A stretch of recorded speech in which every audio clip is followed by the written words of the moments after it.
morning, everyone. We're going to begin in just a few moments. We'll wait for people to join us. As a reminder, go ahead and put your country and your organization in the chat so we can see where you're joining us from. We have quite a number of people registered for this webinar, so looking forward to seeing who joins us today.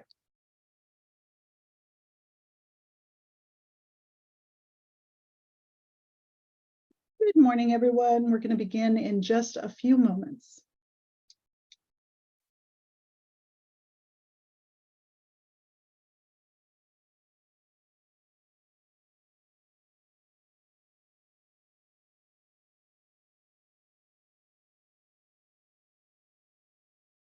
Good morning. Thank you for joining us. I know it's a very busy time of year for everyone working on USAID projects. This is a reporting period for all of us, so we really appreciate your time today. We're going to begin in just a moment, but please go ahead and put your country and organization in the chat so we can see where you're joining us from. Let me see here. Tanzania, Zimbabwe, Zambia, South Africa.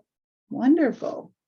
Excellent. I see many names I recognize and many new names as well. So welcome, everyone. I think I'll go ahead and get started. We're going to have people joining us over the next 5 minutes or so. So my name is Susan Melnick, and I'm the Communications Manager here at the ASAP2 project. We are a USAID PEPFAR funded project, and we're very proud to be able to put on these webinars for you all. This is, I believe, 88 or 89th in our series. And this one is Advanced Analytics for Data-Driven Decision-Making and Action. This is the third in a 4-part series on strategic information. So if you're just joining us today for the first time, I'll go ahead and share some of the additional webinars in just a few moments that we already have recorded. And then we have another one coming up soon, and I'll share some info about that. Next slide, please. So just a few quick notes. Again, welcome, and feel free to put your country and organization in the chat so we can see where you're joining us from. As a reminder, we use the Q&A box for questions. Feel free to use the chat to interact with hosts or with other participants. But for any of your questions, the chat does get very, very busy. So it helps us if you put your question in the Q&A, and that'll let us answer them in order. We do have a couple of different stops for questions during the webinar today, and so we'll be sure to get to your question. If we don't, we're going to have the panelists go ahead and answer it, and we will send that out after the webinar. We have a few polls during the day, and so feel free, they're going to pop up on your screen. They're little quizzes and a final feedback poll, and you can go ahead and answer that when they pop up. And as always, this presentation is being recorded, and we are going to share that recording after the webinar. It's on the IntraHealth website, and we have all of our past webinars as well. And I'll be sure to put that link in the chat in just a few moments. Next slide, please.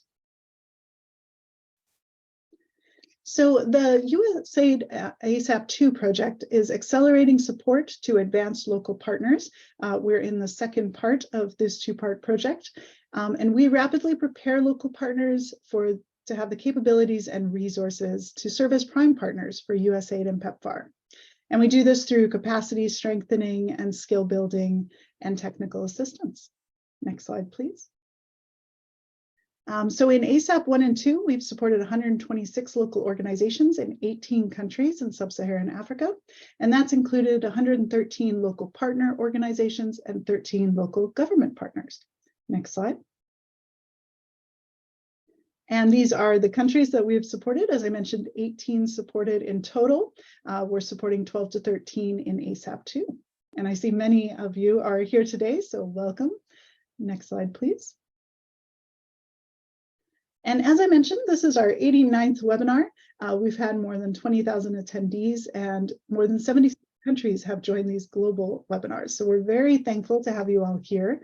And I will share links to the past webinars so that you can feel free to watch any of the past recordings, share them with your staff, and also with your sub-recipients if you'd like. Next slide, please. We do hold our webinars in 3 languages, and we hold them individually. So this webinar is entirely in English, and then we will hold them in French, where the slides are fully translated and the entire presentation is in French and also in Portuguese. So you can search by language in our resources as well. Next slide. And we do include a PDF of the presentation as well as the recording. And for this webinar, we have also some demo slides. I'm going to drop those in the chat in just a few moments. There's some demo files for the demonstration that Sylvia will be doing today. And then any additional resources that USAID or the presenter would like to share, we're going to go ahead and add it to that webpage. And again, we'll send that out after the webinar. Usually comes out about a day or 2 afterwards. And it's also available on the website. Next slide. We do have a number of webinars coming up. There's some being scheduled as well for May and June, so we'll let you know in our ASAP newsletter for those ones. But the 4th in this 4-part series for strategic information will be happening next week on April 20th. It's practical application GIS methods and tools to guide spatial targeting and microplanning, which is a mouthful, but it'll be a great webinar. And again, that's the 4-part series. So I'll go ahead and share the first 2 parts, and then you'll have the recording for this one as well. Next slide. And now I get to stop talking and hand it over to wonderful presenter that we have today, Dr. Silvio Tomescu, who is in analytics for Right to Care. Right to Care is a South Africa-based USAID local partner, and they're also a consortium partner here with the ASAP2 project. And I also wanted to mention that we have 2 wonderful folks from the USAID team joining us today. Julie Pern is the senior data scientist, and Catherine Nichols is health scientist specialist. They're both with OHA and the Global Bureau of Global Health, and they're a little bit behind the scenes today, but they're going to be here for the Q&A. So as you're asking your questions, keep in mind we have some USAID staff here as well, and feel free to ask questions throughout the webinar with the Q&A box, and we'll go ahead and get started. Over to you, Sylvia. Thank you, Susan. Good day, everyone. Thank you very much for being here today. I'll start with what will be covered in this session. So just an overview of analytics regarding descriptive analytics and also advanced analytics. And depending on what groups of people you're saying advanced analytics, the more advanced people would really think of it in terms of predictive analytics, but in many groups as well, we can refer to it as advanced descriptive analytics, or rather deep dive analytics. Then I'm going to go into a bit of an abstraction of modeling for predictions, not really going into mathematical concepts into too much depth, rather a bit of some sort of strategy for you to interpret the models and understand to some basics the limitations of that. Then a data process overview, because analytics itself is not siloed into its own compartment. There are really quite a few other steps that one should consider for applying analytics to anything really. Then just data process, the requirements for advanced analytics and benefits. Again, just pretty much trying to explain what are the benefits for using advanced analytics and some of the considerations that would need to be taken into account to be successful in applying it. Then just an example of translating models into action at an aggregate level and also at patient level. Then a case study that really looks at more in-depth and really patient level implementation. And for that, there will also be a demo that I will be running in R. But I don't advise that you actually install R or R Studio right now. The script and the data, the demo data is available. So perhaps just pay attention to the session right now, and after that you can go and practice on your own if you'd like. So starting with why the need for data analytics. It does add value to programs. So PEPFAR ensures that every dollar is optimally focused for impact through data-driven policies. And data analytics is really not a nice to have anymore. It is needed for effective budget allocation, planning, and programming. And an overview of data analytics, it generates insights and guidance using descriptive, diagnostic, predictive, and prescriptive analytics. The descriptive analytics, we generally can do it either in dashboards or slides or any reports that pretty much we want to share with our partners and stakeholders. And they can answer what happened in the past to monitor a trend, a pattern for program performance. It can also answer why did something happen, and that relates more to diagnostic and deep dive analytics or advanced descriptive analytics. And it can also answer where, like where are adjustments or resources needed, simply because we can flag the sites that really would be most impactful to drive resources into. And then for advanced predictive and prescriptive analytics and modeling, really, it's used to identify causal factors and their contribution to, for example, interruptions in treatment, viral load non-suppression, HIV positivity, and really anything else that you can think of. Advanced analytics is usually a lot more useful when there are a lot of factors or variables, explanatory variables, available for analysis. If we look a little bit past just age, gender, and just the basic demographics, then we may find it a bit more useful to see what is the interlinking connection and how do these weigh out the probability of someone, for example, interrupting treatment. And you can think of variables yourself, but some of them would be, of course, age, sex, location, distance from facility, employment, education level, side effects, comorbidities, mental disorders, average numbers, a number of days late to appointments, a number of times that someone was late or interrupted treatment, whether they are in a relationship, and so on, whether they have their own transport, etc. And their models, advanced predictive models, they are really good at explaining the combination of reasons why something may be happening. Then the why can be translated into action. So descriptive analytics, it is advisable that we automate reporting on non-MER or MER indicators, okay? So all programs are judged based on achieving a particular set of indicators. And there are really two levels, those that are non-composite, directly measured, such as the number of people we have tested for HIV, the number that have tested positive, TX-new, TX-cur, etc. And then the composite indicators that require a little bit of a calculation, such as the yield, which is the proportion of those testing positive out of all the individuals tested. Then similarly linkage as well, then TXPVLS, the proportion of those that are suppressed out of those that are tested. And looking at the required versus not required, whether they are daily, weekly, monthly, and that really depends on how close in touch we are with monitoring the program.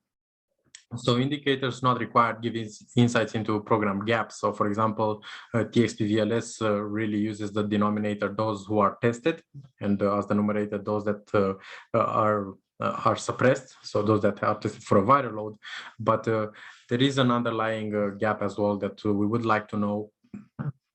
How many people are actually tested for a viral load, so we know what coverage do we have, and we get an understanding, does this really reflect the entire cohort that we are studying, or all the people in care, or is it more a bit skewed to perhaps the patients that come regularly to collect treatment and we don't really have data for the remainder.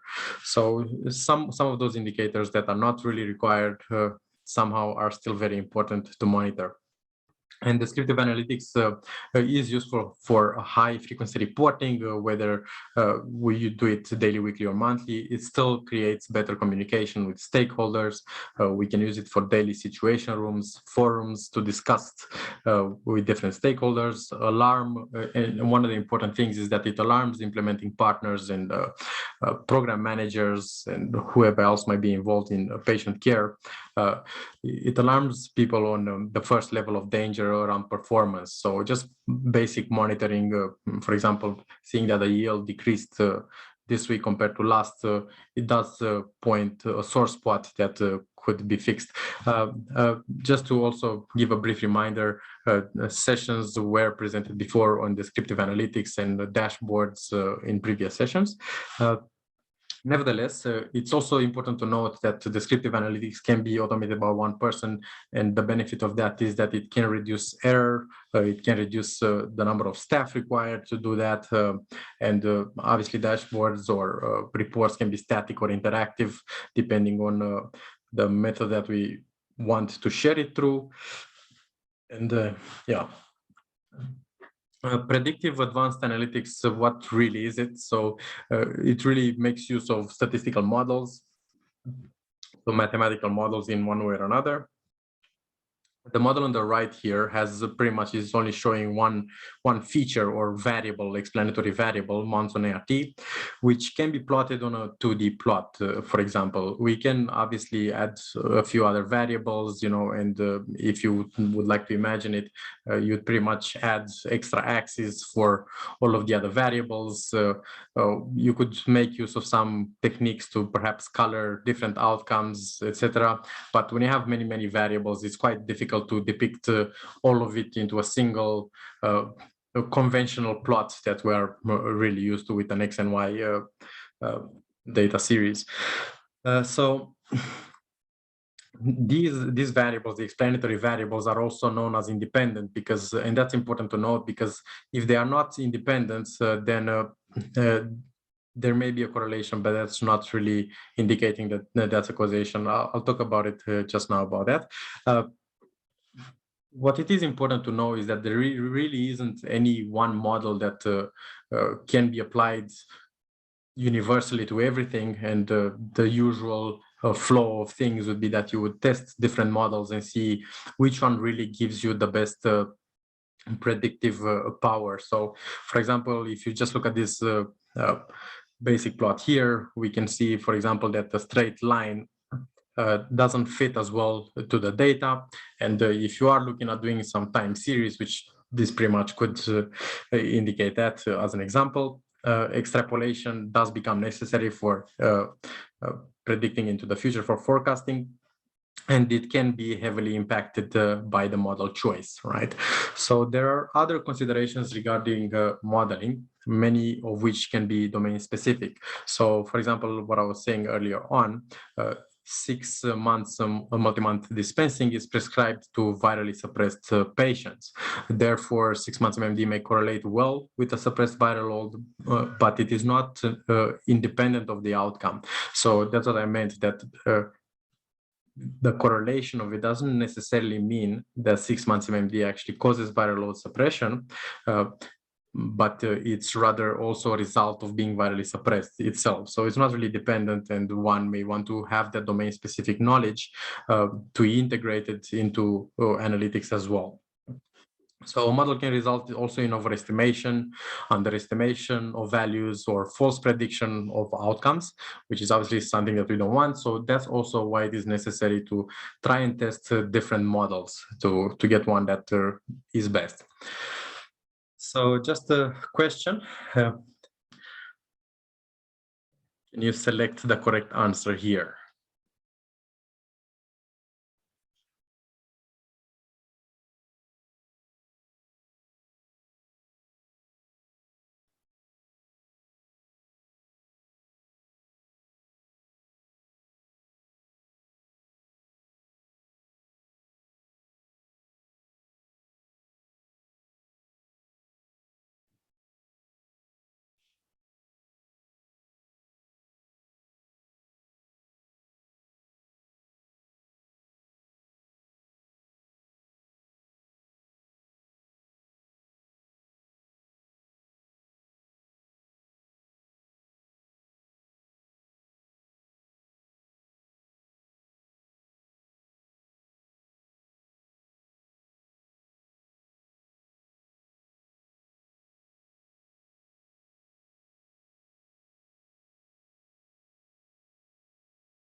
Sylvia, let me know when you're ready to end the poll, and I'll go ahead and share it. We have about 28% response so far.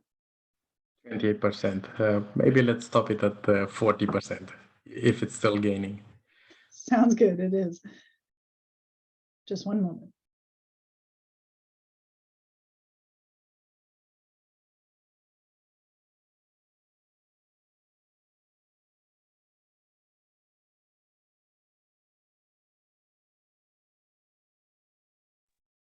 All right, I'm about to share results. There you go. Can you see them? Yes. All Perfect. right. So I see half of those that responded did get the correct answer.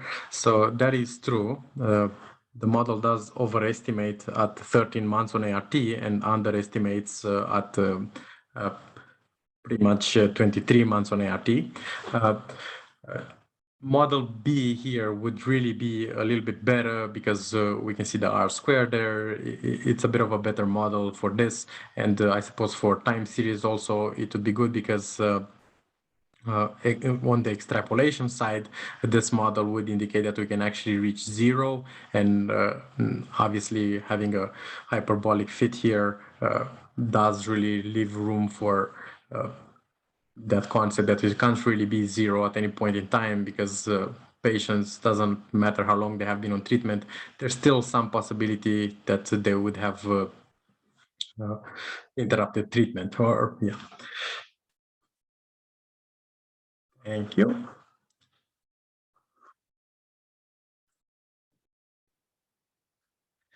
Right. So regarding a classification model, because we discussed, how we can interpret numbers and fit the model to number series, but really how do we use to predict outcomes? And generally, just as an abstraction, what happens in classification models is that you have your outcomes 0 for no and 1 for yes regarding IIT, for example. And you can have different models and really you choose a cutoff point where you feel that fits best. So it's not to say that either of these models are really ideal. These are it's just an abstraction of what really happens.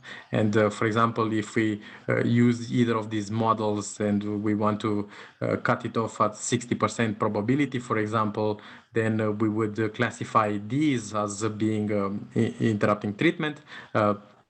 Whereas on this other side of the line here, we would classify them as really not interrupting treatment. So that's when you will get your false negatives. You would predict those that they would actually be negative, whereas in fact they are interrupting treatment. So by negative and positive, I mean positive would be they would interrupt treatment, and negative they would not interrupt treatment. And similarly here, which is not probably the greatest concern for healthcare, at least, well, excluding resources, I'll talk about that a bit just now. But for example, on this side of the line, we will predict those as being positive and interrupting treatment, but they, in actual fact, they are not interrupting treatment. So we will flag these as false positive. We are predicting them to interrupt treatment, but they wouldn't. So essentially what we really want is to have the greatest accuracy in predicting those that are interrupting treatment, and also minimize those that are falsely predicted to interrupt treatment, because then that would cost resources to, for example, send those to enhanced adherence counseling or for any kind of intervention and that would waste resources. And the threshold for prediction is really the probability at which we are comfortable with making a decision on. For example, if we set a threshold somewhere here at the 40% probability, then we would really recall a lot of these, but we would have a few more that are false positives as well. Again, this would not be the highest concern. It would rather be a concern if we are flagging people to not interrupt treatment, but they would. So that's just to wrap up on that. So if there are any questions, let's have a chat now. Not just yet, but just as a reminder to everyone that we have 3 folks here to answer all your questions. So please feel free to put them in the Q&A box, and we'll go ahead and answer them then. We can move on. Thanks, Sylvia. Okay, thank you. So looking at the data process overview and consideration. So like I said, the analytics itself is not really isolated. There are a few other steps that you could perhaps also include data check and cleaning part of analytics duties really. But looking at from the beginning, data collection and capturing, so paper records are scanned and accessible. That would be one of the considerations, because if they are not, and there are errors from capturing paper records into digital records, then it's not an easy way for an analyst, for example, to check them. That will leave the problem unresolved. And also it will make data quality assurance practices a little bit more difficult, because that would really imply that someone conducting the DQA would actually have to be in person at the facility. But if we would actually scan records and keep them, that would make the job a lot more easier and wouldn't have to dedicate so much effort to send people out. And of course, it's still very important, and you can add as many considerations as you can think of, but it's obviously very important to capture as good as possible and as accurately as possible any records digitally. Then there's also a matter for the storage of the data. So after we capture it, we want to make sure whether we store it in a SQL database, for example, or just in flat files, CSV or Excel. It is important to still maintain a record of the raw unmodified data. So any modifications that you would do to a file, you should actually save them in a separate file, copy it, for example, and then edit it as well. So just a suggestion as a folder structure, you can have your primary data folder, and then you can have subfolders, raw and processed. And really, you just to highlight the importance of never really edit on your raw data, because then you will not have a track record of what you edited and whether that was justified or actually we did the wrong thing there. And of course, you can also have your analysis folders, your outputs, where you put your figures and reports and etc. And again, this is just a guideline. You can really have any folder structure that works with you, or you may also just have your SQL database, and it's still important somehow that you don't modify raw data. But I suppose those who would be implementing an SQL database, they would probably be familiar with that too. Then data check and cleaning, you would want to have your checks that are logically guided, okay, and justifiable. So, for example, if you have a viral load test, a patient has a viral load test before starting ART, is it possible that that's actually accurate and the test was done before the ART, for example, for maybe special cases? There could be situations that those happen. At an aggregated data level, for example, TX new is larger than HTS pos. Is that possible, perhaps? So when we look at linkage, that perhaps the test was done somewhere else. So we don't necessarily want to say, well, the TX new is larger than HTS pos, and that's impossible, because there is the possibility that some people may have tested at a different facility and they are actually seeking to collect treatment regularly from the facility that you're analyzing currently. Then for analytics, it does take skill and time. So not only to learn the domain, but also it takes time to actually do the models as well. It's a time-consuming field as well. So it is advisable that dedicated analysts may be needed for predictive analytics and implementation thereof, whether you have the resources to hire someone or perhaps you want to train someone already in your department. You should be aware of the idea that it will take them quite a bit of time to actually do the models as well. So if it is possible to hire someone, that would be great. Otherwise, be ready to actually spend quite some time on it yourself. Then another skill that is really important to have is the interpretation and dissemination of the data, and rather just focusing on the interpretation.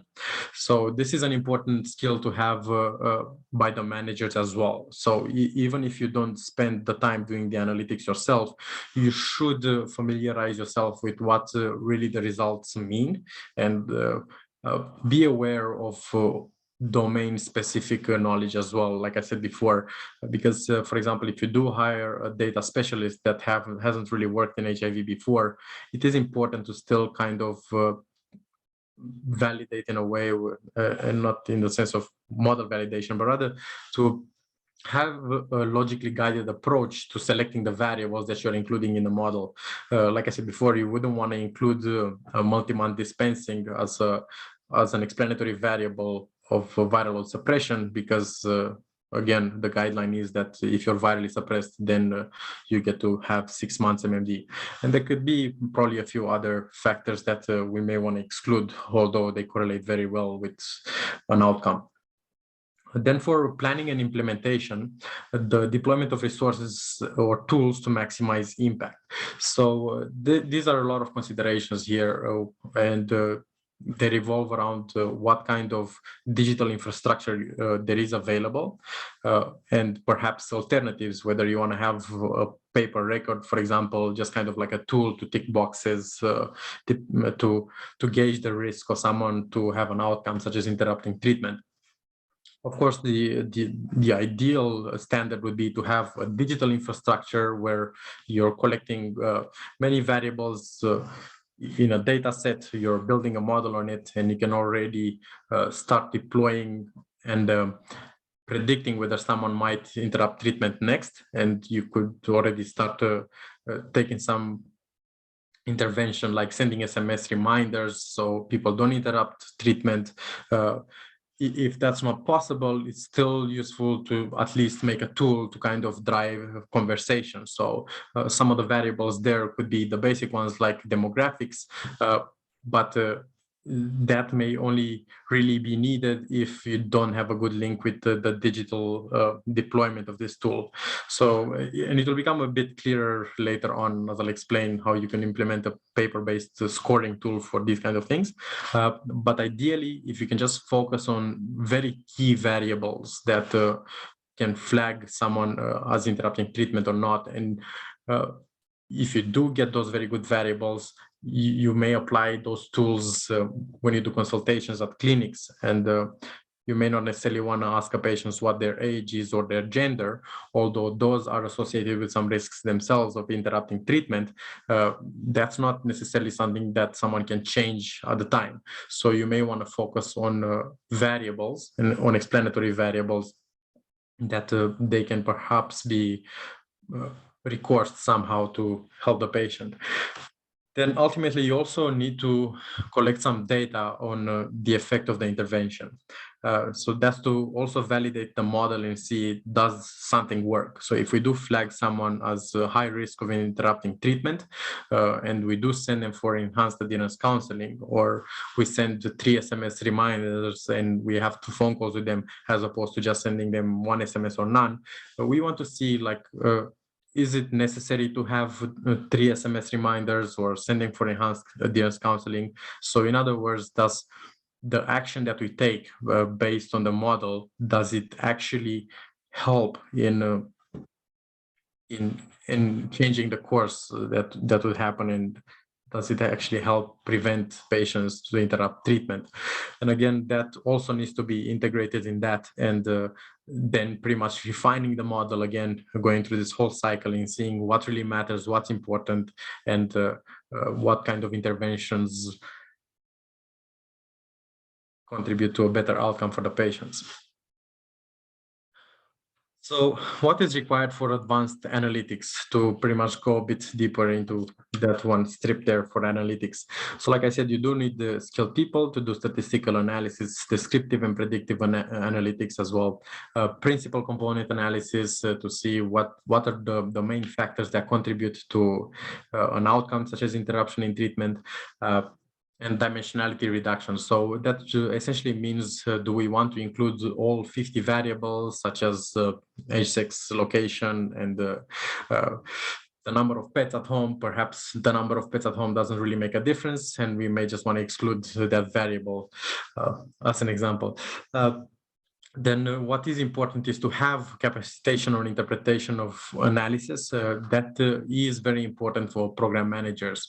It's quite critical that there is some insight in what do these analyses really mean above just the basic percentage or numbers, and how do they interlink with each other, and what really do we want to put emphasis on.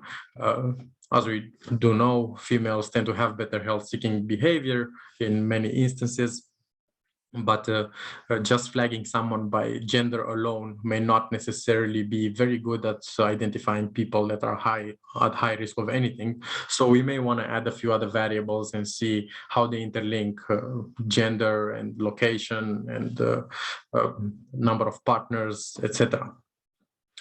It's also ideal to have patient-level data, so it is possible to make some sort of models using aggregated data. But the ideal goal is that would be the gold standard, to have patient-level data, so our prescription and the intervention can be guided to patients themselves. And the other important factor is to have quite large data sets. So that is in 2 dimensions, more observations, so more patient records and more explanatory variables. Again, like I mentioned before, demographics, location, education, etc. And this is pretty much where you do your dimensionality reduction, where you cut out some of these variables that you don't really see great value in your model for that. And the benefits for analytics is really, for advanced analytics is you can really create frameworks and guide action, so you can actually solve a problem. So firstly, they do provide an overview of how all the variables contribute to a problem, and they can explain why is a problem occurring. But it's also useful to plan cost-effective intervention and also to hold ourselves accountable and kind of budget for the interventions. We don't just want to say in general it's just good to pay more attention to males. Perhaps there is something else that's causing the issues for the males that we may not necessarily know. So we want to be a bit more targeted into how we spend resources to guide intervention. So it also can be tailored. So I think I emphasized this before, but having tailored intervention can be quite useful. We don't want to spend all our resources on everybody. We don't want to spend, well, we would want to, but it's often not possible because the resources are limited. And we want to just isolate a few individuals that we're quite sure they will interrupt treatment, for example, or they may have an unsuppressed viral load. And we want to really target those instead of targeting a whole broad majority of people.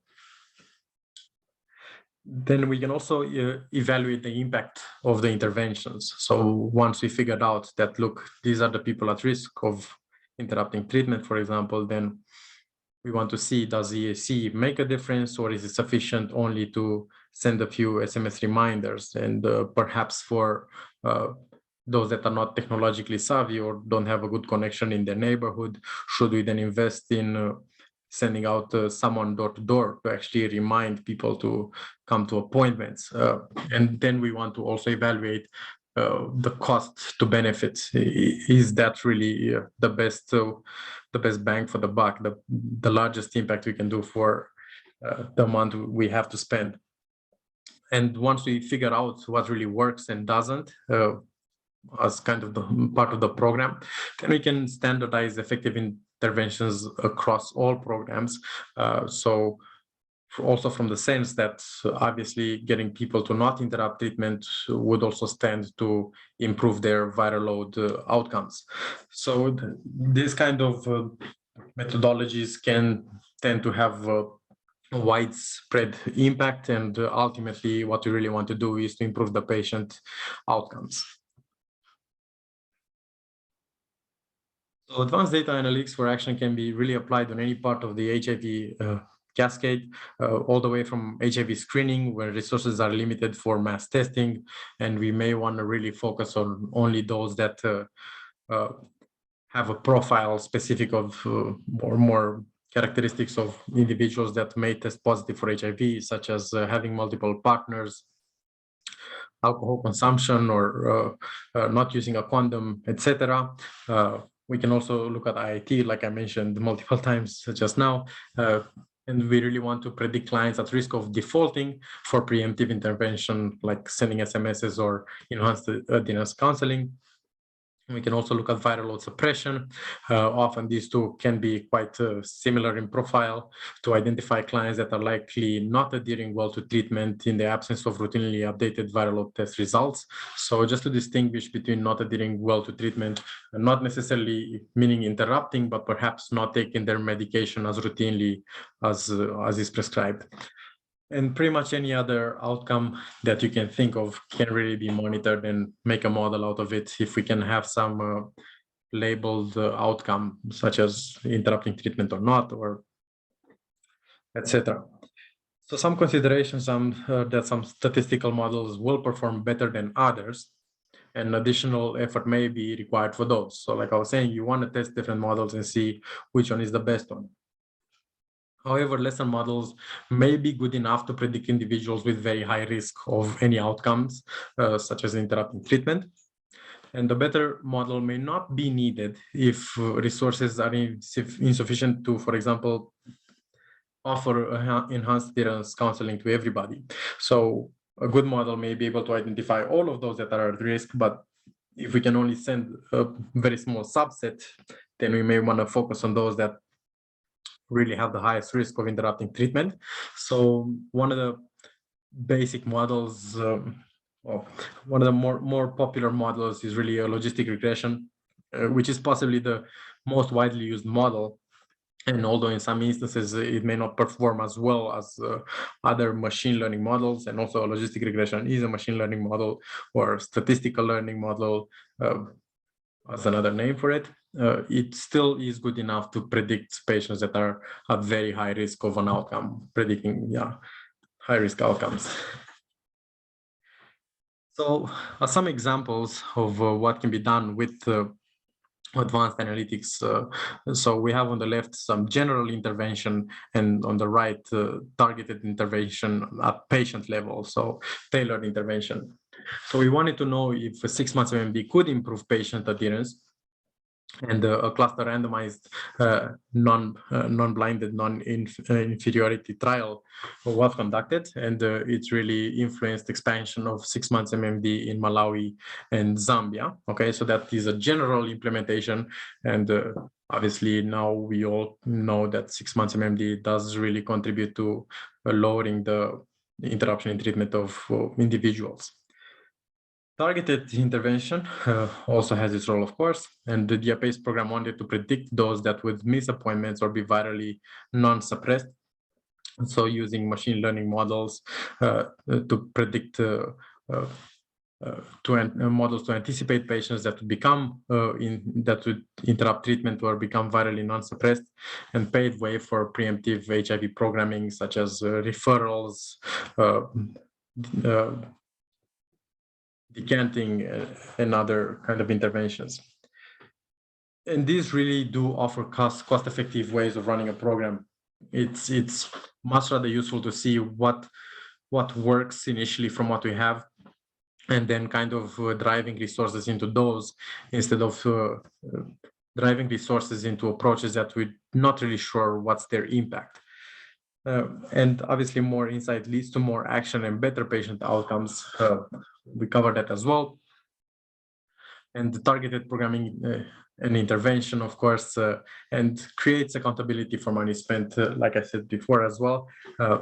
We want to be quite clear in what we really invest, and we want to know that in what we invest gives us the best outcome for patients.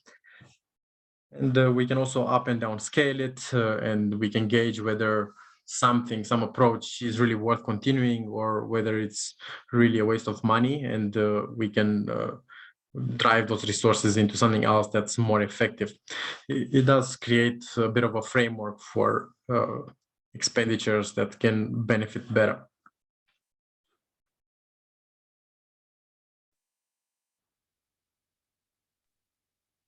Hi, Silvio. So we don't have any questions just yet. I think you're answering lots of questions for people with your presentation. So we can continue on.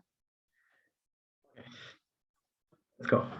Right, so as a case study, okay, so A very common problem. The chief of party flags interruptions in treatment, and how do we approach this challenge? The first step is to conduct a descriptive analysis to investigate the occurrence of interruptions in treatment. We can set up a dashboard for that, or we can do PowerPoint slides, whatever works.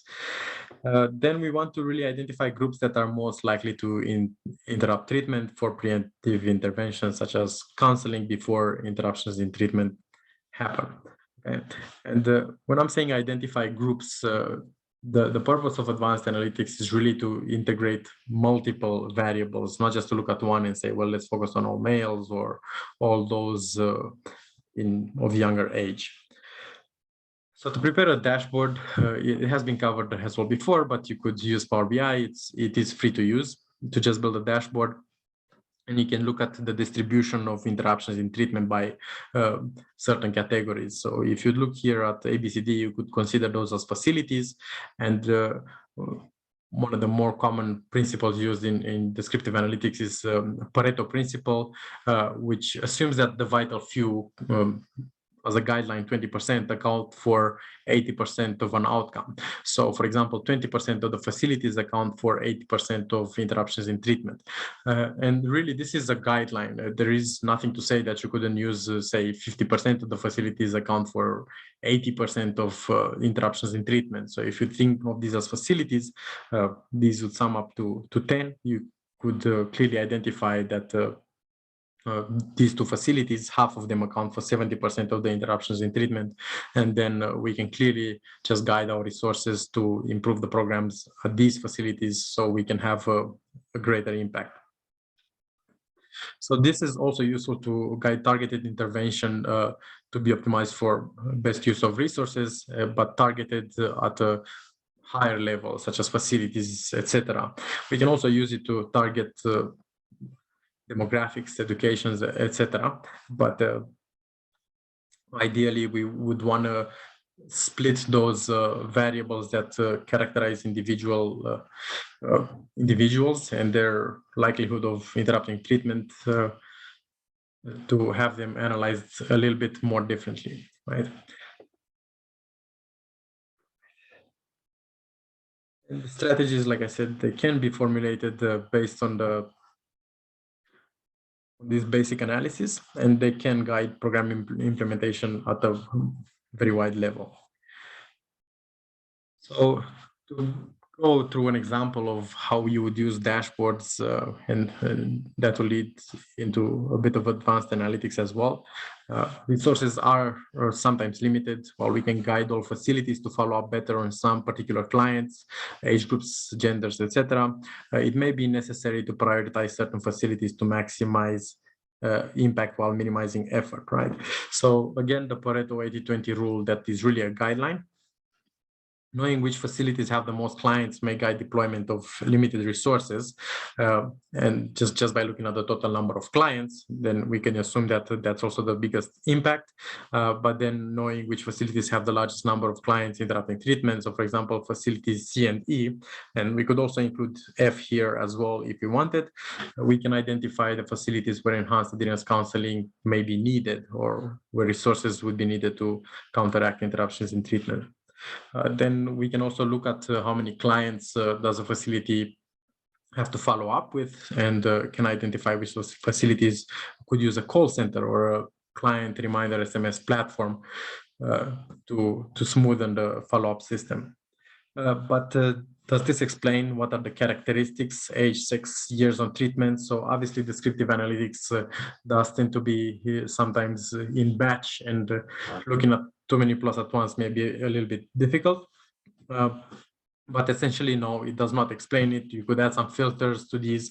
It is still often the best idea to just go and deep dive and analyze a little bit more. And even before you do advanced analytics, you should still do some descriptive, so you can kind of rationalize why this would happen, because models sometimes are not directly explaining to you why this is happening. You will just see a model and you will not really understand 100% why it's happening without doing some descriptive analytics to give you some understanding of the broader field. So to do some deep dive analysis, you can also just look at what is the proportion of these. You could also just do proportions for each of these. You can have them really on the same plot. But for example, looking at years on treatment, okay, so we have looked at number of interruptions in treatment per facility, but we also want to see perhaps clients interrupting treatment by months or years on ART. And we can use some filters here to, and we can add age, for example, and see how it all looks, but we may want to see them compared. So ultimately, we may want to target groups and have some strategic considerations for that, for the groups that we are identifying. So if we add age group and sex, we can see, for example, that 25 to 44 have the largest number of individuals interrupting treatment, and we can see that a lot of them are females. Now, this could also be due to sampling. So, for example, in the 35 to 44, there doesn't really seem to be a difference by gender. Then if we are looking at clients to follow up with, we see the same principle that 25 to 34 and 35 to 44 is really the group that also accounts for this. And we can recall that facilities C and D did have the highest number of interruptions in treatment or persons to follow up with. And that IIT and TFO occur most in clients under 1 year of treatment. And now the question is, what happens if someone is aged 45 to 59?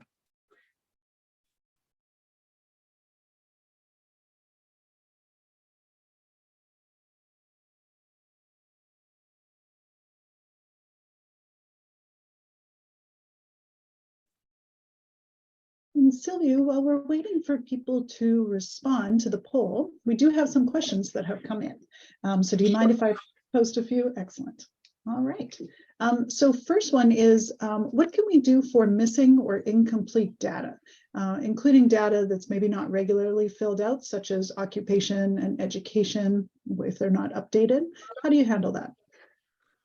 So that's a very good question. Okay, so missing data is a common thing that happens across a lot of fields. One of and you should also consider how badly do you want to know this variable. If you don't really care that much about it, and you can test this as well, you can just label it as unknown. Okay, and you can have a category for unknown. That may not be very useful. But the other thing that you could do is you could build a model for that particular variable so you can predict that outcome. So like you were saying, for the employment status, you can have a model that predicts the employment status of individuals, and then you can use that predictor to impute or to populate those missing fields for them. It can be good enough, so you may improve your model for the originally intended model for actually predicting interruptions in treatment. Or you can also just try to label it as unknown and see, does it really make a big difference to have that? And I suppose if you do have too many missing in the first place, it will be quite difficult for you to make a model to predict what that occupation or education would be. But if you have quite a few, you may be able to somehow predict it and include it in your model as what is called the variable imputation. So you can impute those variables. I wouldn't necessarily recommend that you would impute for example, location variables like state and things like that, or facility. You may not want to do that because you will tend to skew the profile of a particular area, and you may not want to do that. I hope that answers it. If you have any other questions, please. Excellent, thank you. And Julie and Catherine, did you have anything you'd like to add? Please feel free to come off mute. Excellent, go ahead, Julie. Yeah, and I just wanted to add that if you're not able to do an imputation or build a model, sometimes you can just do an average for a group, for example, like an age group and gender within a location, especially if you're not sure how to do a multiple imputation or model the value of that variable. If I may add to that, yeah. So for continuous variables, for numeric variables, yeah. If the distribution is normally distributed, then you could really use the mean. You could also use the median if it's a little bit skewed as an average or a median for a variable. Julie, I don't know if you want to add anything on that.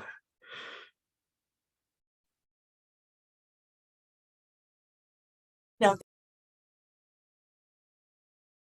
Great. All right, we do have another question, and I'm just going to leave the poll open for another minute or so. The next question is, can you comment or give an example where a control chart might be applicable to an ART program? For example, viral load suppression over time in a facility. So I don't know if I'm too familiar with what a control chart is. If you can describe it to me. I'm not sure. Stephen is the one who asked the question, and we could ask Stephen to come off of mute. Give me 1 second.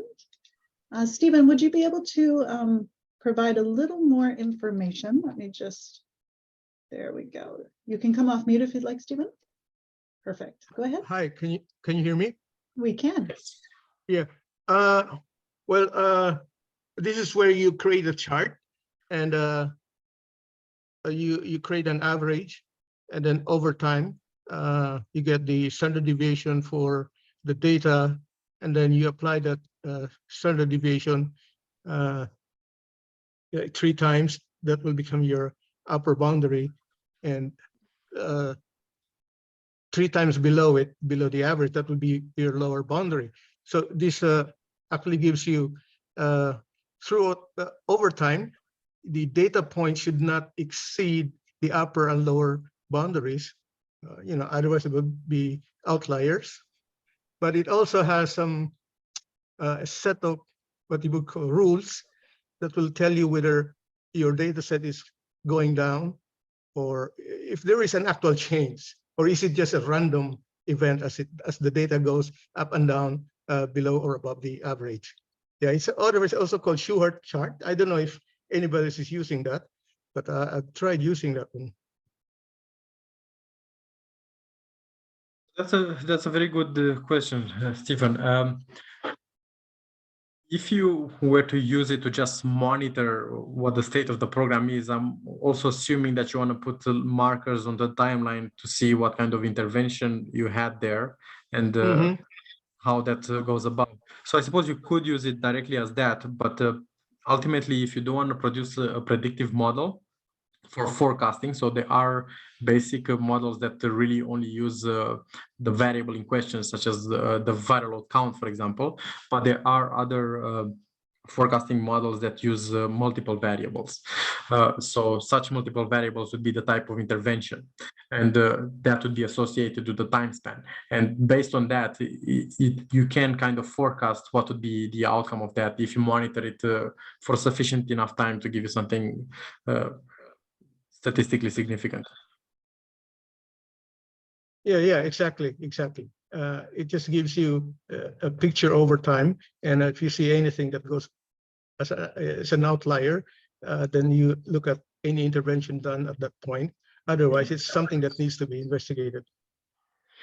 Also, what I would recommend is you can also look at doing joint point regressions, and you pretty much can split, so you wouldn't have them for the same period of, you would have them as a period of time, as number of days or weeks, as opposed to just having a timeline, a date, and then you can just overlap them and see what is the difference in the trend for different interventions. So you could have, let's say, 2 lines, one for your standard, and that would be your control, for example, and then for one period where you applied kind of an intervention, let's say reminding people to, sending SMSs to remind people to take their medication, and you want to see, does the viral load suppression for that period where you sent an SMS, is it improving?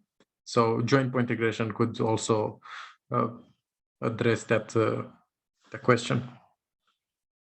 Yeah, I hope that was sufficient. Yeah, it is. Thank you. You're welcome. Excellent, thank you. And there's just a couple more, but I'm just going to ask one more and then we'll move on a little bit. On slide 18, you had the data process overview.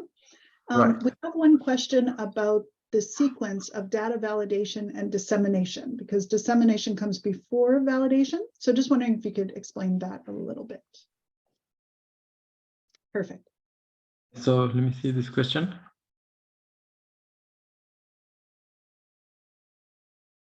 Right. So the validation. So you're right, but that validation also comes back into interpretation as well. So before you actually validate the method, you still need to kind of interpret the model and understand what groups are at risk, for example. After that, when you go into validation, you will still need to build that back into the model and interpret and disseminate that validation as well. So it is circular. It's not to say that you don't interpret before validation. After you do validation, you would still have to go through the whole process and get to this point again. Does that make sense? That's perfect. All right. So I'm going to go ahead and share the poll now. And there Sure. the results are online. Excellent. Thanks so much. Righty. Just want to get to the question. So assuming that they have the same IIT profile as others. So look, I mean, a lot of these things we can do. So it's not necessary to say we have to further analyze, but it is recommended that we analyze to understand what is the extent of the impact of something. So for example, if we assume that gender is necessarily to be male really causes you to interrupt treatment at all ages, you may find that in older ages, such as 45 to 49, for example, or even 60 plus, you may find that that's not the case there. So you can also assume that the low probability of IIT as identified in the descriptive analysis, I mean, that's not entirely incorrect at all, because it does have at least a lower proportion of those that interrupt treatment. But for the age group, those may still actually be skewed. So really what you always want to do is you want to do further analysis across other variables to investigate the outcome. So if we only have 4 variables, you want to look in combination with the other 3. So what you would do here, you can look at months on treatment for various age groups, such as 45 to 59. And if we would have assumed here that they have the same IIT profile, in this situation, it proves that that's not really the case. So for 45 to 59, the months on treatment doesn't really seem to make a difference. But what does seem to make a difference is really the facility, for example. There are some facilities that seem to have just a higher number of those that interrupt treatment or are still to follow up with. And that's when you really want to just disaggregate that a little bit and do some deep dive to reveal other factors. But really, how do we keep track of all these variables and others? Because this was really just a very short selection of variables to put in these examples. But you then really have to just do some other analysis, such as a logistic regression or multivariable analysis. And just to add a distinction between multivariate and multivariable before we go into the odds ratio. So multivariable is really when we're including many variables, and multivariate, it means that the same variable can vary for one individual. So you would really have measurements for the same patient, and for many patients at different points in their journey of receiving treatment. I also wanted to just give you a bit of an understanding of what odds are and odds ratios, because often you will, and you probably already have looked at literature and identified that a lot of articles, they speak about odds ratios, and it can be a little bit confusing as to what's the weight of that and what impact does it really have. And just speaking to the importance of having the ability to interpret some of these results, that's important. And for understanding the literature as well. And often you shouldn't go ahead and just do a model. You should also research and see what other people do, especially if you have the capacity to expand on the variables you collect. You want to see what do other people collect, because often it turns out that we don't think about everything ourselves, right? So odds really are just the probability of an event occurring divided by the probability that an event does not occur. Okay, so in the example here, you would have IIT over the total divided by active, those that are still on treatment, divided by total, and ultimately this just comes down to the number interrupting treatment divided by the number that are active. Okay, and odds ratios. So, and that's what you will really find in publications. You'll see odds ratios, because ultimately just having an odds of 0.25, that's important to have as well. But it's good to know what is the odds in comparison to some other group.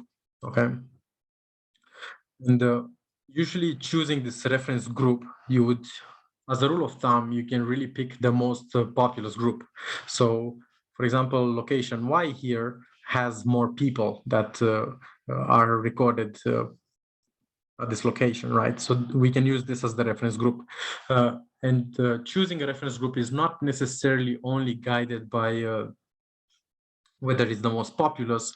Sometimes we want to choose some other group based on domain-specific knowledge. But for example, for location X here, to calculate the odds, it's really 1 divided by 4. And then thereon, you go and calculate the odds ratio, which is you divide the odds here by the odds for the reference group. So as a ratio compared to the reference group, right? And the 1.5 would really indicate that location X is 50%, has 50% higher odds of people interrupting treatment than location Y. And for reference group, you will always have 1, because you will divide the odds by itself. So that's why often you will see the reference group as 1, simply because that is chosen as the reference group.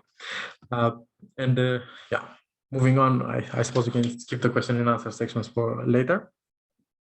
So, for example, if you look at this data set here and this outcome from a logistic regression, okay, and so these are based on models, but just using this kind of rule of thumb, it still approximates to that. And if it wouldn't for univariable, so not adjusted models, just for this side of things, because what happens in multivariable is that you're starting to combine really characteristics. So you would then think of it as in terms of facility E, female, age this, age that. So it becomes a bit of a more complex string. And as I was explaining in the beginning, you would, in a way, add multiple axes for a point and not just have a single axis versus or the IIT on the y-axis and a single variable on the x. You would have then multiple axes just as an abstraction of what kind of multivariable models really do. They become a bit more complex mathematical equations. Right, so just to kind of test this odds ratios for facility A, right, you would have 14 here that are interrupting treatment, and in brackets is the percent here, right? So you'd have 14 divided by 170, those that are active, and then to get the odds ratios, you would divide it by the odds of the reference group here, which is facility E, and the reference groups either have a 1 in publications or a dash, and the method for choosing the reference group, again, they may stipulate it or may just use the rule of thumb of just picking the most populous group. And in this situation, I use that rule of thumb. So another question for you. What is the unadjusted univariable odds ratio for the 15 to 24 group using 35 to 44 as the reference group? So we're looking for this value here.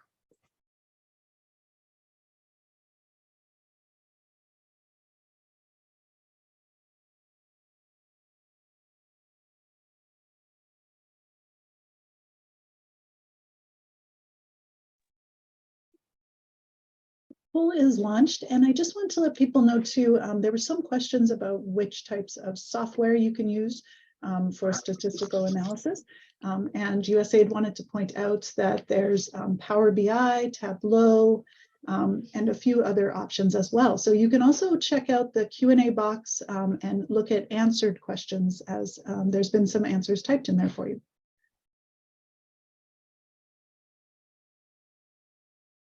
And Julie pointed out Excel as well, of course, can be used for statistical analysis.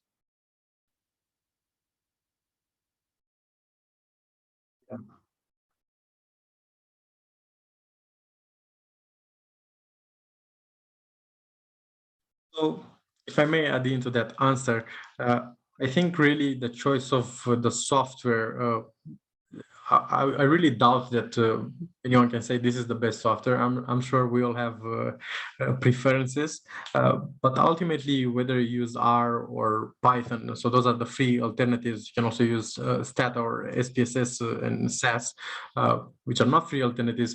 But either way, any of these softwares, they still rely on using mathematical equations. So don't get the idea that a software is necessarily superior to another for making a model better. What it may be better at is just making it more user-friendly.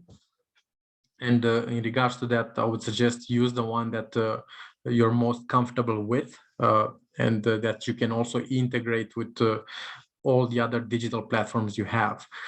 So for example, Python, a lot of people prefer it because it can integrate well with very large data sets. So can R. In recent times, there's really not much that either or can do that the other can't. But what I also want to say is that, and I'll get a bit to that on the next slide. The idea is that if there are about 40 million people on this planet living with HIV, and even if we do monitor at a multivariate level, so having multiple entries for the same patient, chances are that you're probably not going to get to a data set that you really need to integrate it so heavily with other platforms. It's possible, depending on what capacity you have and how many variables you're collecting, but more often than not, I'd say that just sticking with what works best for you to analyze the data at hand will work, because you're likely not going to have much more than 1 million, 2 million rows to analyze, and your desktop computer could probably handle that. Excellent, sounds good. So I'm going to go ahead and end the poll and share results. There you go. Perfect. Right, so I see that the majority got it right. I don't know if the others guessed it. I would think so, because those were just randomly pulled in there. But yeah, that's the essence of it. That's how you would really calculate odds ratio. And just for you to understand that what they're really looking at is to say that the odds for something occurring in a group is that much higher or lower than the reference group. So that's what it really means. We are comparing to something, because otherwise just having the odds itself doesn't really provide you a reference of what are you comparing with. If you just have a 0.25, it may be good, but depending on the scale of the other categories, it doesn't really define what's going on in relation to the system that you're looking at. So yeah, now looking at pretty much at the logistic regression. So that same table here, you can also make a plot for it. But personally, I wouldn't recommend that you would do these odds ratio plots when you have something like 40 variables. As you can imagine, the more variables you have, the longer this plot is going to be, and probably not great for practical use. And this was done in R programming language. So what you would really need is to install R and R Studio, which is a graphical user interface to actually use the R programming language. You can also use R through just a command line if you're comfortable with that. And it can accommodate a virtually infinite number of explanatory variables and observations, granted sufficient computational resources. Like I said, more often than not, most of us would not deal with excessively large data sets. Odds ratios make a model practically useful without intensive IT infrastructure. And I'll explain how on the next slide. So in most cases, like I said before, the counselors are the limitation, not the lack of clients so we can send for enhanced attendance counseling. Therefore, there is the question, why would you invest in the effort to detect all of the patients that are interrupting treatment or that would interrupt treatment when we can easily focus on clients that are very likely to interrupt treatment? So the way that this can be used, not on a digital infrastructure, so I'm not going to go into that today, because just operating under the assumption that if you do have the resources to deploy this on a digital platform, you would also probably have resources to hire skilled individuals to run the programs. But essentially, if you would deploy it digitally, you wouldn't really have to look at the numbers yourself. You can really just take that model, as long as it may be, and just apply it digitally, and you wouldn't really have to do much more than that. But to use this, just models as they are, what you can really do is you can look at the odds ratios for multiple categories. So for example, we can see here that facility C has quite higher odds than facility E to for individuals to interrupt treatment. But just looking at these three variables, gender, age group, and years on treatment, because this may be a tool that you're applying at your facility anyway. So you may not necessarily need to put that on a form. But to put the gender, for example, we can see that there's a slightly higher odds, and let's not look at the p-value. This is not statistically significant, but if there was not a dummy data set and you would actually have sufficient data to create this, you could assume that there is a higher risk for males, and likely you would.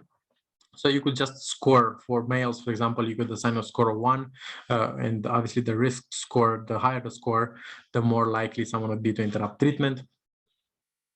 And similarly, you can also look at age group, and for the age group, we can see that 15 to 34. So those two age groups, they have higher odds. They're not great, much greater odds than the reference group. Okay, so that's why, let's say we would assign them with a score of 1 as well. Then looking at years on treatment, then we can see that in the early stages of treatment, okay, there are very high odds for someone to actually interrupt treatment, and the longer they are on treatment, the odds of interrupting treatment becomes lower and lower. So using this tool, pretty much we can calculate the risk for someone to interrupt treatment using a paper-based tool. And you may not necessarily want to have those exact same categories at your clinics for clinicians to speak through with the patients. You may want to add others like alcohol consumption, etc., whether they live with someone or not, whether they are far from the facility, whether they have a cell phone, perhaps, whether they get reminders, etc. And that would be included in the model. And so you could identify that those are at highest risk. Again, this does make the model a little bit lesser in its ability to predict those that would interrupt treatment. But nevertheless, it would still be good enough to predict those that are at very high risk. So another question.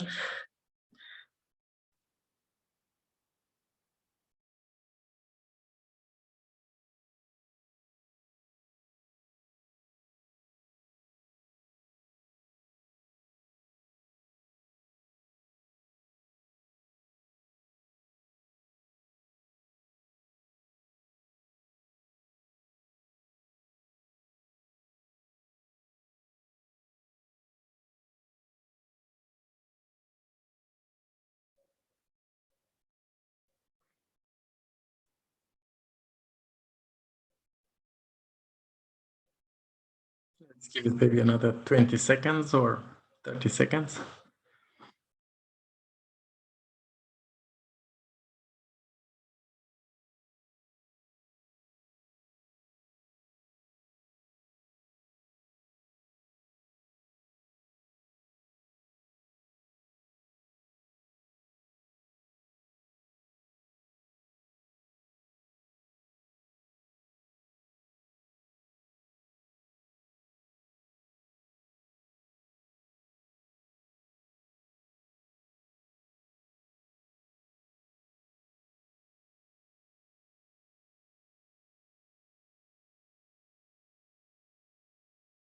Well, I think all of you are correct in to some level, because we really would want to recommend any of these. But most of you did get the mathematically correct answer. Males 15 to 34 on 0 to 1 years of treatment would have the higher score, which should really be 5. So this individual here would be the most likely to interrupt treatment, and attention should be given to that if we want to be sure that it's going to the best cause. Now, regarding this tool, what I would suggest, I think it's fairly easy for anyone to really implement, and I will show you pretty much how you can produce this yourself with your own data and have a model that you can make yourself, and then you can go on and make a scorecard pretty much. My advice to that is do use it, because it will make at least some sort of difference, especially if you are struggling to identify who we should send for counseling, unless you're just going by the strategy of let's just send those that have interrupted in the past. And you can do that, but if you may have the resources available in terms of counselors to perhaps look into the future and say, well, we want to actually flag those that might interrupt treatment, and let's flag them before they do. Having this kind of intervention before something happens it can be quite useful, because then you would actually prevent that, and resistance to the antiretrovirals may also not accumulate as much for those individuals. And for such tools, I would recommend probably have somewhere between, somewhere definitely less than 15 variables that you would consider under this. And obviously, perhaps what you can do is you can have different versions of it. So if the patient and the clinician have more time to speak with each other, you could have a bit of an extended conversation. But if your queue is long, then you may want to reduce the number of variables on your scorecard. And there are other things that you can look at for variable importance, but you can also just gauge it from here and just say, well, those have the highest odds, so definitely let's include those with very high odds. And you may find some other variables that are that have quite a bit of variation amongst the groups within the variable, and you could include those. So to do a demo now, if I suppose it's just about time we do that.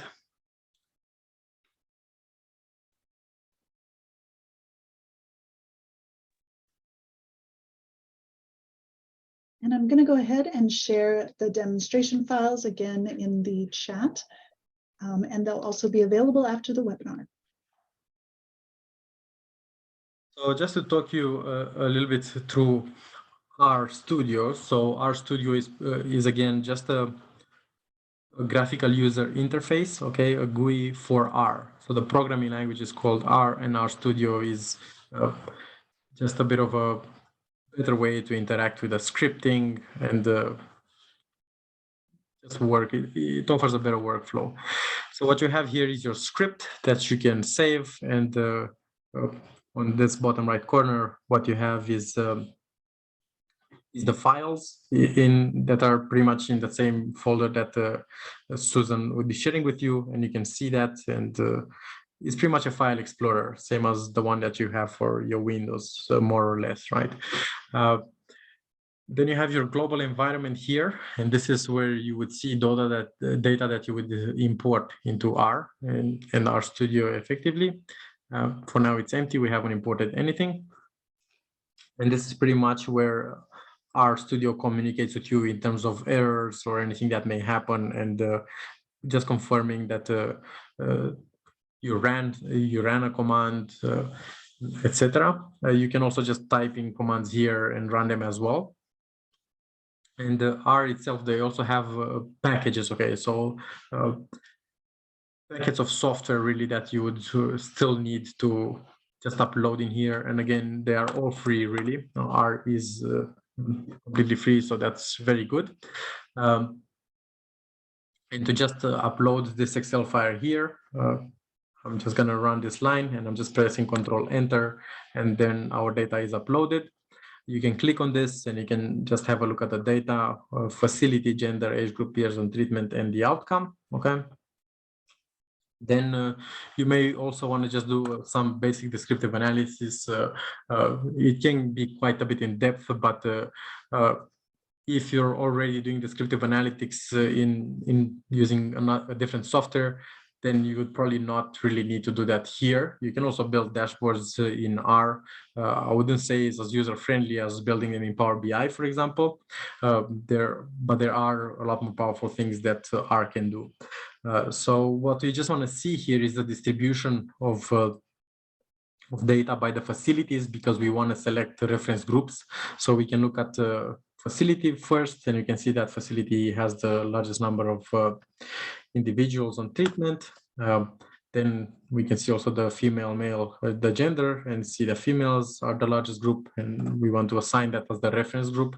You can also look at the age group, and you can see that 35 to 44 is the most populous group. Look at years on treatment, you can see that most on treatment have been on treatment for 5+ years, and also for the outcome itself.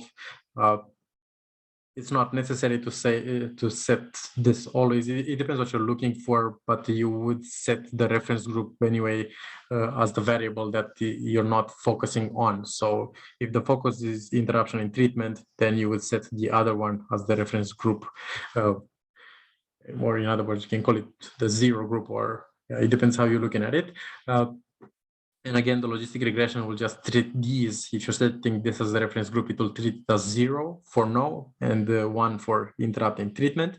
And the basic syntax for just releveling and setting these as the reference groups, that's pretty much it. You relevel the factor in the facility variable as reference group E, and you can just run that, and that's pretty much done. Then you just define your explanatory variables, okay, your independent variables, and then the dependent as outcome. So you can have a collection here of variables that we want as explanatory, and you could also just set this as C with outcome, but it's only really necessary when you have multiple variables. So after we've done that, we can produce the OR table. And it uses the final fit package, okay?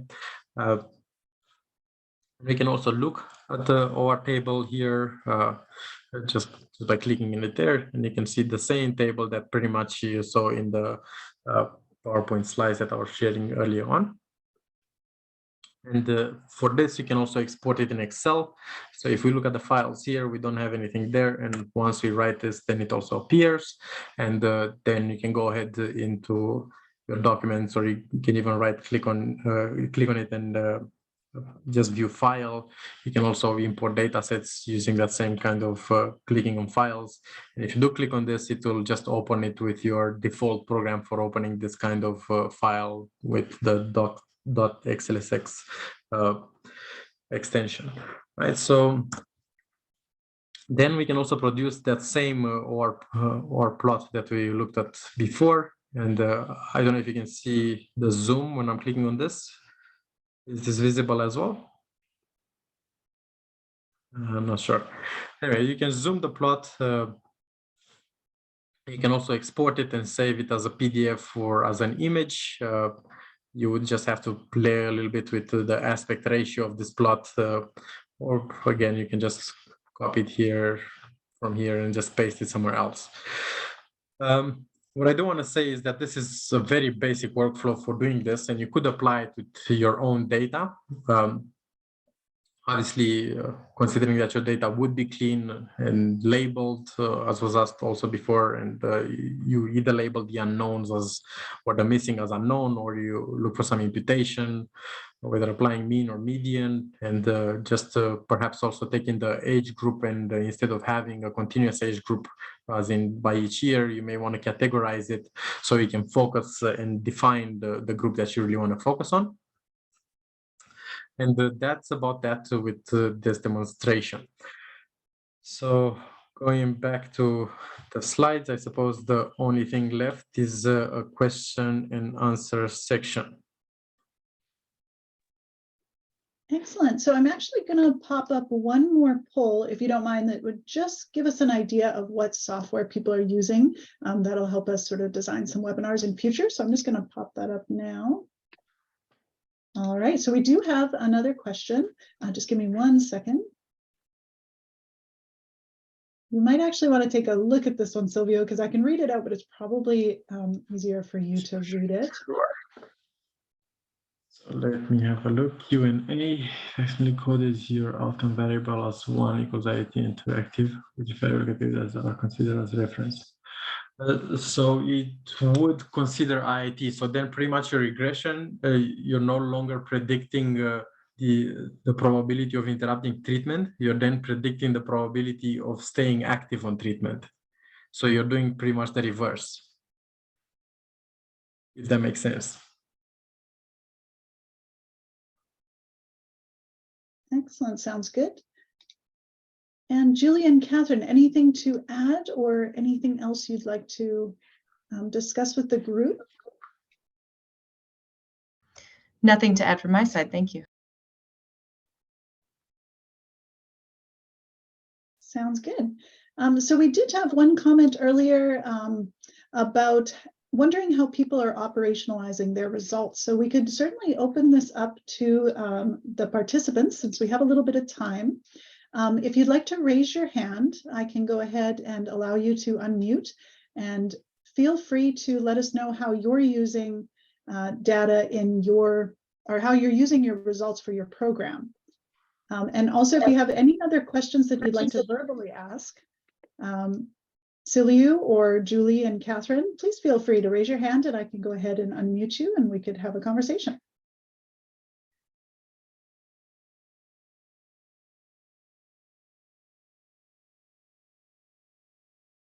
I can finish up with these conclusions and recommendations. So yeah, like I said, the demo here provides a very basic approach to multivariable analysis that could be a rough starting point, though it still would be a good approach to directing resources to what is needed. Then modeling or machine learning will take time to investigate properly and produce the best model. And if you can make someone available to really investigate this matter, it could prove quite useful for you in the long term, and also in the short term as well. This tutorial aims to provide some abstraction for the benefit of applying advanced analytics for data-driven decision-making and action.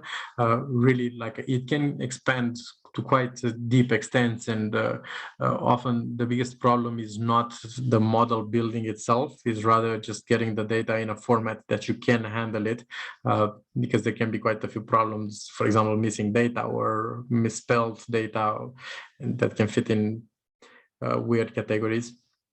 And to make the most of advanced analytics, a dedicated analyst should be or would be needed, or someone that could spend the time to go down this route, but it does take its own time as well. So yeah, that's it from me.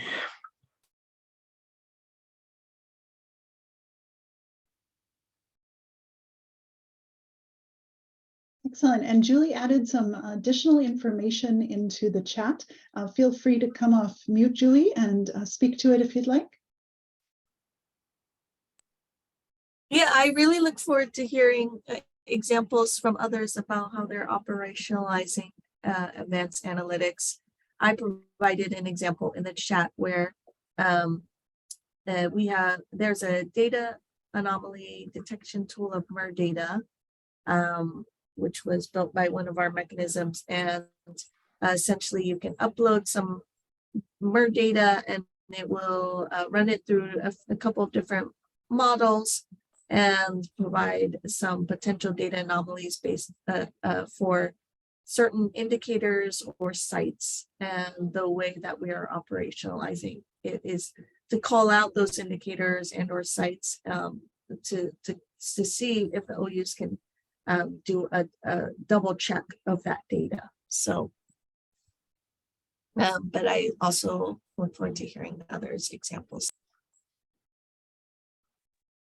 Sounds good. So if any of the participants would like to come off of mute and ask a question or give your example, please feel free to put your hand up and I can go ahead and unmute you.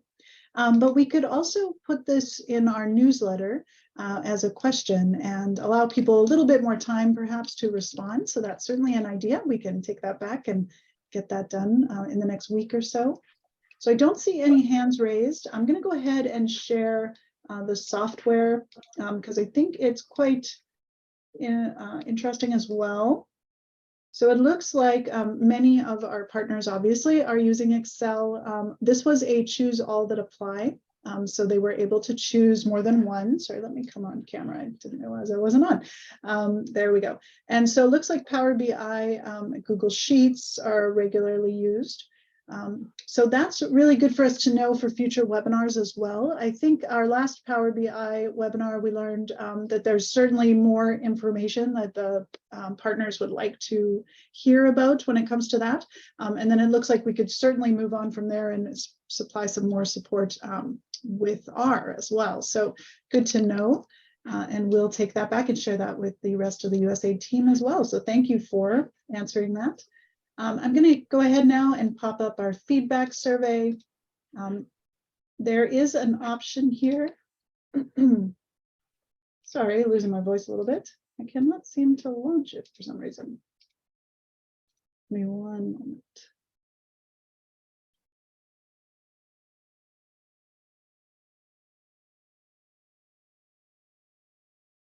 Very strange. All right, well, let me figure out that little technical issue. But we do love to hear if you have ideas for future webinars, whether it's strategic information or other topics, please go ahead and throw it into the chat. I do copy all of those down and take it back to the team. And every one of our webinars has been designed based on recommendations from you, the partners and sub-partners. So really appreciate your input. So feel free to throw some topics or ideas into the chat. Let me just see why I cannot make this work. All right. Oh, and I think we may have, and just a reminder, we did record this webinar, so we will have the recording available for you tomorrow. We do send out a post-webinar email, so that'll have the link to this recording. The presentation I've actually put in the chat already, so you can go ahead and download that. And then we'll also include any additional resources and the demonstration files in case you miss those. And it looks like people would like some more information about R, so definitely. Silvio has some great resources that we'll go ahead and share tomorrow as well. Oh, great, they're getting some great ideas for future webinar. Really appreciate that. Great. All right. Well, Silvio, anything else you'd like to add? I know you've been speaking for an hour and a half, so I'm sure you're wanting to keep talking, but we really appreciate your expertise. Sure. My only thoughts are, I don't know how intimidating this looks or how impractical it may seem at first. But generally, models are still better at predicting an outcome than guessing it ourselves. So just I recall some study a while back, humans really only a third of the time do they actually guess better than models. And obviously, it of course depends on how good the model is, but I would definitely encourage that some effort is actually driven into having this, because it can really go a long way and it can really save you quite a bit of money for implementation that you may not necessarily have the best impact for. And I just hope that this was useful enough for you, and I'm also looking forward to hear what else you would like to find out more about. Excellent. Thank you very much. And I wanted to again thank Julie and Catherine. And if there's anything else that they'd like to add, we'll be sure to include any additional resources that USAID would like to share on the webpage, and we'll have that set up by tomorrow morning. Again, the recording will be shared tomorrow. And I'm just going to leave the feedback survey up for a couple of moments so that we did finally get that launched. Always a technical issue here and there, but managed it. Let's see, we do actually have one more question from Stephen. How do we access the data anomaly detection tool of MER? So I think that was the one you were speaking about, Julie. Would you like to answer that question? Or you could certainly go ahead and put a link in the chat and people could access it there.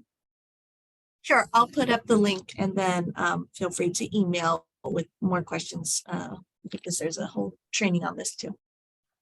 Perfect, wonderful. And we can certainly send that out in the resources as well, if you'd like to send us that link. And yes, we had a question about whether recordings are shared on email. So we do send out a post-webinar resource newsletter. So you'll have links to all of the previous 3 webinars as well in the series. And I have included the link to the April 20th webinar in the chat. So you can go ahead and register for that one. That one is practical application GIS methods and tools to guide spatial targeting and microplanning. So that one will be next week. And previously we had a data visualization and a Power BI webinar as well. Excellent. So again, I just want to thank USAID and PEPFAR for allowing us to put these on every week. We're really thankful to be able to do that. Silvio, thank you so much. I know it's a long time to talk and a long time to present, and we really appreciate you. And USAID, Julie and Catherine, thank you so much for joining us with all of those extra resources. Again, we're going to go ahead and share all those additional resources on the website. Thank you all so much for participating, and we're going to go ahead and close things out. Thanks, everyone. It's been a pleasure. I hope you found it useful. Absolutely. Thank you, everyone. Have a wonderful day.